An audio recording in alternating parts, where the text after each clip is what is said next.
ঘটনাটি শুরু করার আগে কিছু কথা বলে নিতে চাই। এই ঘটনাটি ২০২৩ সালের ৭ই নভেম্বর ঢাকার এক বাসিন্দার ৪ বছরের এক শিশুর সাথে ঘটে যাওয়া এক ভয়ঙ্কর সত্য ঘটনা। পরিবারটির অনুরোধে আমরা তাদের নাম ও পরিচয় সম্পূর্ণ গোপন রাখছি। প্রতিদিনের মতোই সেদিনও খুব ভোরে তার বাবা ও চাচারা কাজে বেরিয়ে যান। সেদিন হঠাৎ করেই বাচ্চাটির মা ও দাদা দাদি সবারই জরুরি কাজে বাইরে যেতে হয়।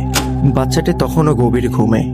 তারা ভেবেছিল কিছুক্ষণের মধ্যেই ফিরে আসবে, তাই তাকে না জাগিয়েই ঘুমন্ত অবস্থায় রেখেই বাইরে বের হয়ে যান।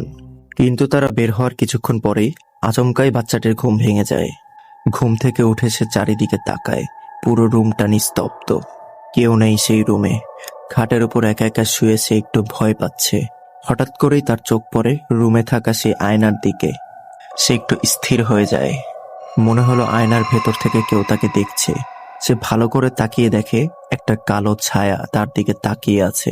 ঘুম ঘুম চোখ নিয়ে সে কিছুই বুঝতে পারছিল না। সে ভাবে হয়তো সে ভুল দেখছে। এরপর সে বেশি কিছু না ভেবেই সে ধীরে ধীরে রুম থেকে বের হয়ে ডাইনিং রুমের দিকে যেতে থাকে।